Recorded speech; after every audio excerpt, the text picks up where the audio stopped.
Nous avons grand plaisir à vous retrouver, François. Vous étiez déjà passé dans cette même salle pour le Bonheur National Brut. Et puis il y avait eu aussi Tout ce dont on rêvait en 2017. Avant d'entrer dans l'histoire, avant de parler des personnages, vous avez choisi ce terme anglais, fracking. Quelle est la définition ? Le fracking, c'est un mot qui n'existe pas en fait, qui est un mot qui sert à décrire la technique de fracturation hydraulique. Alors ne partez pas surtout.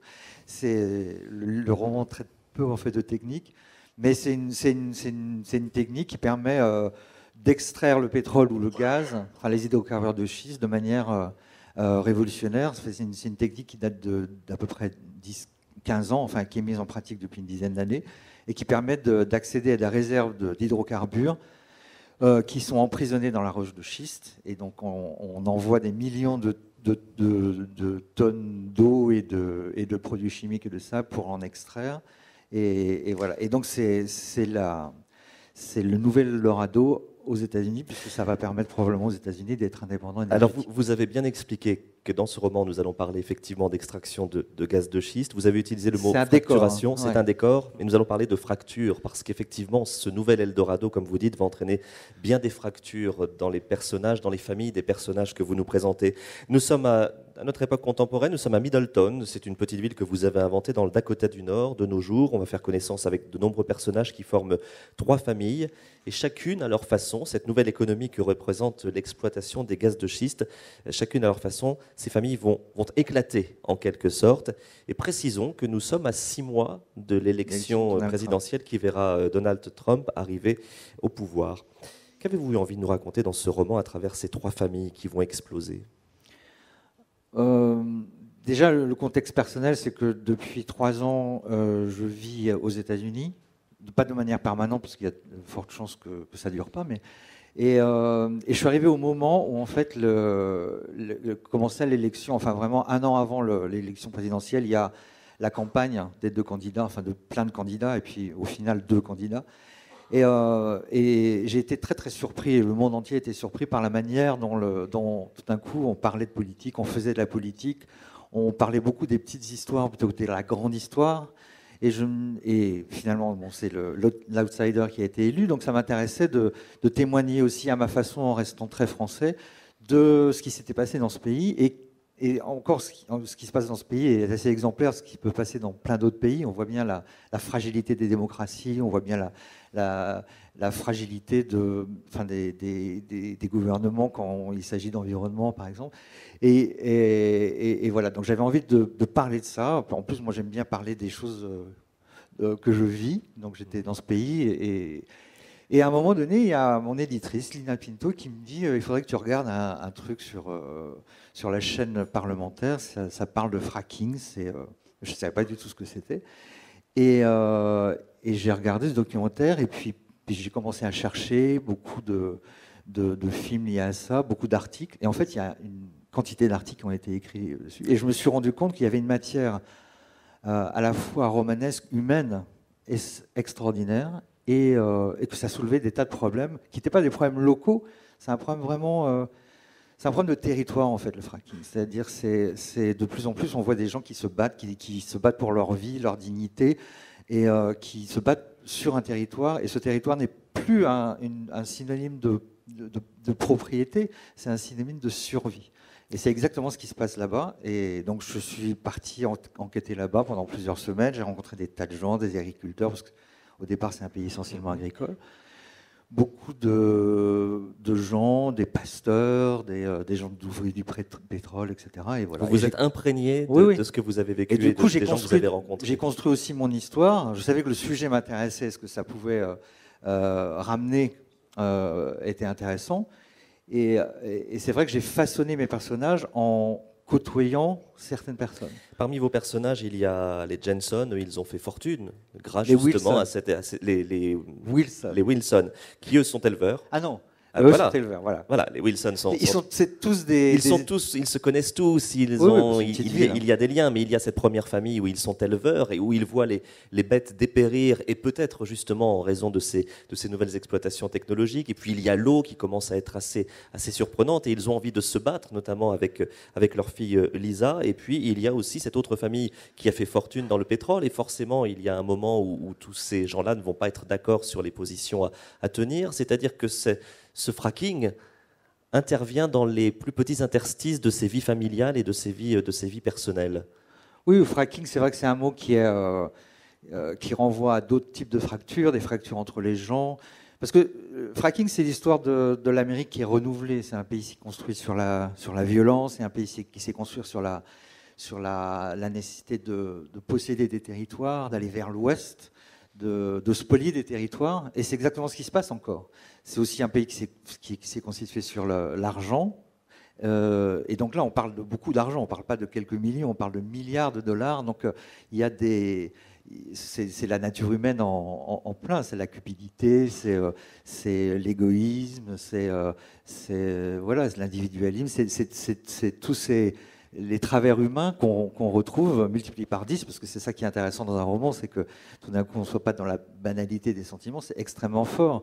Par exemple, le personnage de cette rancheuse ou fermière qui élève de la viande à bétail, Karen, c'est quelqu'un que j'ai rencontré. Après, j'ai magnifié ce personnage, mais c'est quelqu'un qui pourrait s'apparenter à une sorte de Erin Brockovich. Mais c'est vrai que lorsqu'on lit votre roman, on pense à ce film et l'histoire d'Erin Brockovich. Oui. Il y a les petits contre les gros, et puis tout d'un coup, cette prise de conscience extraordinaire de survie. Encore une fois, c'est ce dont je parlais tout à l'heure. Justement, puisque vous citez ce film adapté de l'histoire vraie d'Erin Brockovich, cette femme qui va se battre, Karen et Lisa vont aussi mener ce combat. Y a-t-il dans votre écriture, même si vous nous l'avez dit, vous avez voulu être le romancier qui observe, est-ce qu'il y a une part de militantisme, d'engagement écologique, voire politique dans votre démarche avec ce roman ?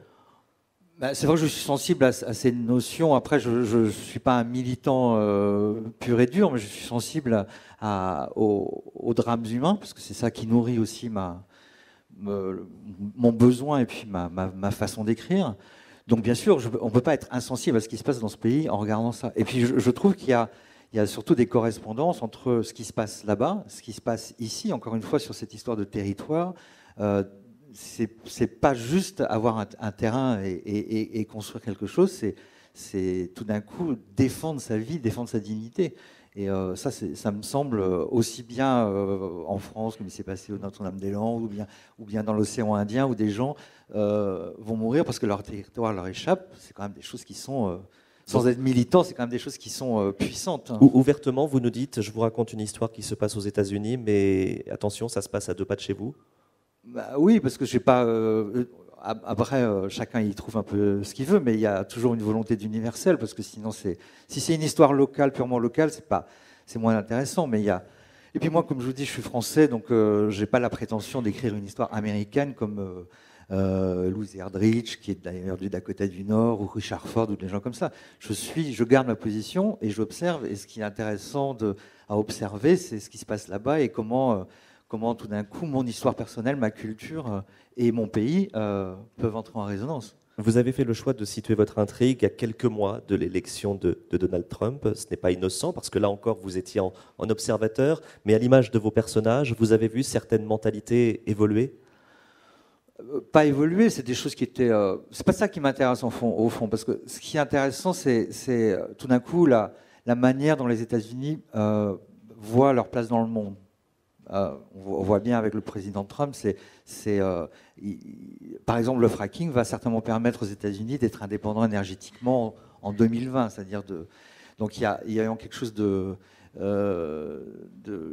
la géopolitique de ce pays est quand même enfin, la géopolitique et le pétrole sont très très liés.